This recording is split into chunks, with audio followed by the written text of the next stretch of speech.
अस्सलाम वालेकुम everyone. Today our topic is characteristics of an enzyme कि एंजाइम की हमारे पास क्या खसूसियात हैं। इसमें हम लोगों ने सबसे पहले जो एंजाइम्स हैं वो हमारे पास केमिकल इन नेचर है।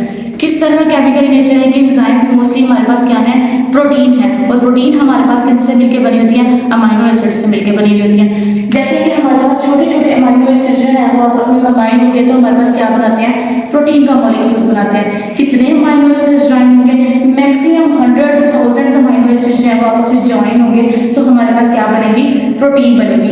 इसके बाद आ जाता है हमारे पास ग्लोबुलर स्ट्रक्चर कि एंजाइम का हमारे पास कैसा स्ट्रक्चर है, 3 डायमेंशन स्ट्रक्चर है एंजाइम्स का।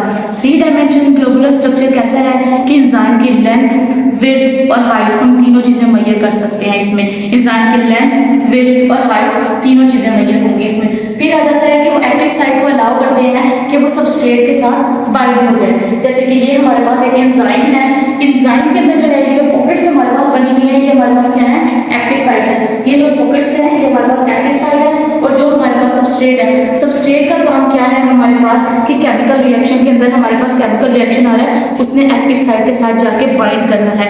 ये सबस्ट्रेट है, सबस्ट्रेट से जाके एक्टिव साइट के साथ बाइंड करना है। इसके बाद आ जाता है स्पेसिफिसिटी ऑफ एन एंजाइम कि एंजाइम की हमारे पास क्या स्पेसिफिसिटी है, हाईली स्पेसिफाइड है एंजाइम हमारे पास। कि अगर मैं आपको एग्जांपल के तौर पे बात करूं कि एंजाइम के अपने स्पेसिफिक सबस्ट्रेट के साथ ही जाके बाइंड होना है। कैसे बाइंड होना है कि हम फूड इनटेक कर रहे हैं, फूड ने हमारे कहाँ जाना है, हमारे स्टमक के अंदर जाना है। फूड ने, उन फूड ने क्या करना है कि हमारे जो स्टमक में सेल्स होते हैं उन्होंने जाके जो फूड पार्टिकल्स हमारे पास हैं उन्होंने वो एंजाइम आने हैं। वो एंजाइम्स कौन से होंगे, पेप्सिन एंजाइम्स होंगे। वो फूड पार्टिकल्स को ब्रेक डाउन करेंगे, यानी कि फूड पार्टिकल की ब्रेक डाउन के लिए जो एंजाइम यूज हो रहे हैं वो पेप्सिन यूज हो रहे हैं। अमाइलेज नहीं आएगा एंजाइम आके उनको जो है वो ब्रेक डाउन करेगा, यानी कि एक स्पेसिफिक एंजाइम पेप्सिन एंजाइम है जो उनकी ब्रेक डाउन करेगा।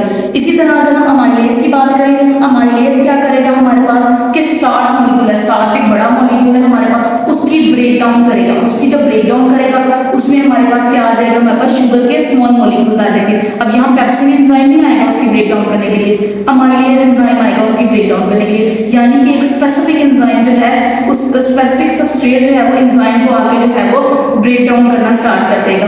अब हमारे पास आ जाते हैं जी intracellular and extra cellular enzymes. Intracellular हमारे पास क्या है, सेल के इनसाइड, और एक्स्ट्रा मतलब आउटसाइड। इंट्रा मींस अंदर और एक्स्ट्रा मीन बाहर। हमारे पास इंट्रासेलुलर की अगर हम एग्जांपल बात करें तो हमारे पास इंट्रासेलुलर वो होंगे जो सेल के अंदर मौजूद होंगे। अगर हम सेलुलर रेस्पिरेशन की बात करें, सेलुलर रेस्पिरेशन के अंदर हम लोग जो एयर है वो इनटेक कर रहे हैं अपनी बॉडी के अंदर, ऑक्सीजन हमारी बॉडी के अंदर जा रही है और हमारे पास फूड इनटेक कर रहे हैं। उसमें हमारे पास क्या होगा, ग्लूकोज आएगी हमारे सेल के अंदर। जो ऑक्सीजन होगी वो ग्लूकोज मॉलिक्यूल्स को क्या करेगी, ब्रेक डाउन करेगी। ये प्रोसेस हमारे पास कहाँ हो रहा है, सेल के अंदर हो रहा है। ये हमारे पास क्या हो जाएगा, इंट्रासेलुलर। अब हमारे पास एक्स्ट्रा सेलुलर एंजाइम्स की बात करें जो सेल के आउटसाइड होंगे। जैसे कि हम लोगों ने स्टमक की एग्जांपल मैंने आपको पीछे भी दी थी कि हम लोगों ने जो है फूड पार्टिकल इनटेक किया, हमारे स्टमक के अंदर फूड आ गया। फूड हमारे पास क्या, प्रोटीन है कि हमारे पास सेल की स्टमक की लाइनिंग के अंदर हमारे पास क्या मौजूद है, छोटे छोटे सेल्स मौजूद है। इन सेल्स ने क्या करना है, एंजाइम को रिलीज करना है। वो एंजाइम्स कौन से होंगे, पेप्सिन होंगे। वो आएंगे इसके ऊपर, ये फूड पार्टिकल जो है इसकी ब्रेक डाउन करना स्टार्ट कर देंगे।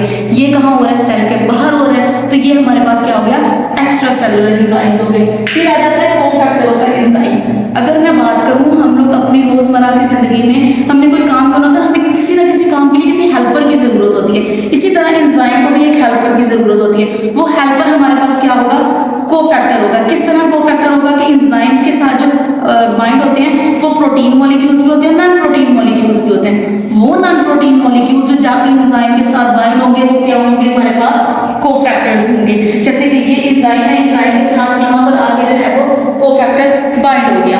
ये हमारे पास कोफैक्टर होंगे। कोफैक्टर जो होंगे वो हमारे पास इनऑर्गेनिक भी होंगे और ऑर्गेनिक भी होंगे। इनऑर्गेनिक में हमारे पास मेटल्स आयन आ जाएंगे जिसमें हमारे पास आयरन, मैग्नीशियम ये सारे हो जाएंगे। लेकिन अगर हम ऑर्गेनिक की बात करें, ऑर्गेनिक में हमारे पास 2 तरह के होते हैं, एक प्रोस्थेटिक होता है और एक हमारे पास कोएंजाइम होता है। प्रोस्थेटिक क्या होता है कि हमारे पास एंजाइम के साथ टाइटली जाके बाउंड हो जाता है, टाइटली बाउंड हो जाएगा हमारे पास एंजाइम के साथ। और इसमें हमारे पास विटामिन आ जाते हैं। इसके एग्जांपल विटामिन में हमारे पास बायोटिन विटामिन आ जाता है, B7 विटामिन हमारी बॉडी के अंदर, B12 भी है, B7 भी है, तो B7 विटामिन आ जाता है। और इसमें हमारे पास आता है हीम ग्रुप। अब हीम ग्रुप क्या है, हमारी बॉडी के अंदर हमारे रेड ब्लड सेल्स हैं। रेड ब्लड सेल्स के अंदर हमारे पास हीमोग्लोबिन होता है। अब हीमोग्लोबिन का काम क्या, हमारी फुल बॉडी के अंदर ऑक्सीजन को ट्रांसपोर्ट करना। अब जो हीमोग्लोबिन है, हीमोग्लोबिन के अंदर जो हीम ग्रुप है वो हमारे पास क्या है, प्रोस्थेटिक ग्रुप है। अगला आ जाता है कोएंजाइम। कोएंजाइम का काम क्या है, कोएंजाइम हमारे पास लूजली बाउंड होते हैं एंजाइम के साथ, यानी कि रिएक्शन हो रहा है, रिएक्शन के टाइम किसी भी टाइम वो सेपरेट हो सकते हैं। और इसमें हमारे पास एग्जांपल विटामिन आ जाते हैं, न्यूक्लियोटाइड आ जाते हैं। न्यूक्लियोटाइड हमारे पास क्या है, डीएनए और आरएनए है।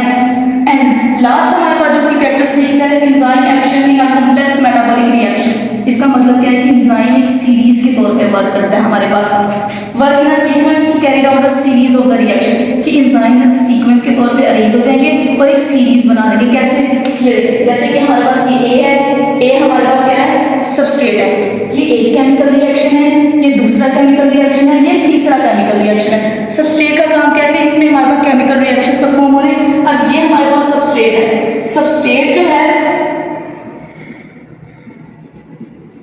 सबस्ट्रेट में क्या करना है, ये हमारे पास एंजाइम आके इसके साथ रिएक्ट करेंगे, ब्रेक डाउन करेंगे, रिएक्शन परफॉर्म होगा और रिजल्ट में हमारे पास क्या बनेगा, प्रोडक्ट बनेगा। रिजल्ट में क्या बनेगा, प्रोडक्ट बनेगा। ये एक केमिकल रिएक्शन यहाँ पर परफॉर्म हो गया। अब हमने नेक्स्ट केमिकल रिएक्शन परफॉर्म करना है। जो इसका प्रोडक्ट था वो इस रिएक्शन का क्या बनेगा, सबस्ट्रेट बनेगा। वो इस रिएक्शन का हमारे पास क्या बनेगा, सबस्ट्रेट बनेगा। फिर एंजाइम्स ने रिएक्ट किया और इधर आके क्या बना दिया, प्रोडक्ट बना दिया।